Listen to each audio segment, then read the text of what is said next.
Welcome to my journey through the Bible. This will be applications you can apply to your life and a little more in depth about the chapter. We are in 1 King chapter 19, verses 1 through 21. Now, we see that Elijah has been doing all this work for God, and now he is running for his life. There are going to be times in our life that we are going to work for the Lord and we're going to do everything that we possibly can do. And there will be times when we will have victory, but usually after a great victory could come a great fall. So just as Jezebel had promised Elijah that she was going to do the same to him that he did to her prophets, and then now he's running for his life. There may be someone that tries to put you down, someone that tries to make you feel bad or look bad. They try to contradict what you're doing. And then you start to doubt yourself. You start to question, am I the only one that is still trying to live for God? And we can't give up on God. We can't give up on the situation or life itself. Elijah had asked if he had done enough and if the Lord would just go ahead and take his life. And God had asked him, what are you doing? And then, of course, Elijah tells him his side of the story. And then God begins to show himself to Elijah, not in this great wind or storm. God was not in the earthquake. He was not in the fire. He was in a still small voice.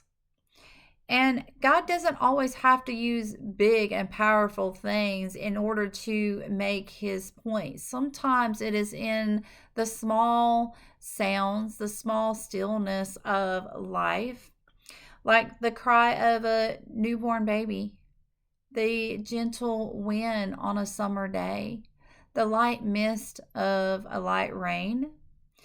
And God is all around us in everything that he has created. Now, we need to slow down and take a few minutes to see the greatness that God has done in everything around us.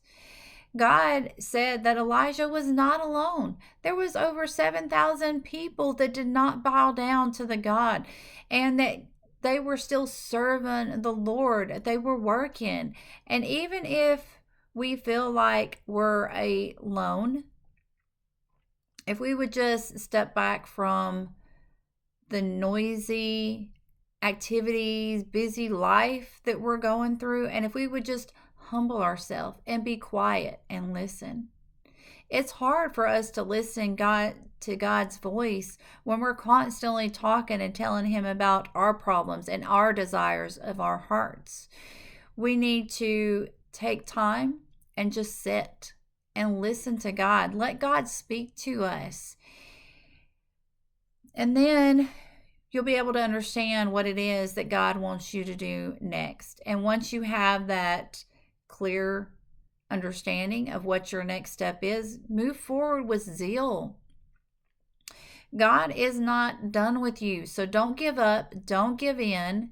Satan will make you feel as if you are not enough and you are not worthy.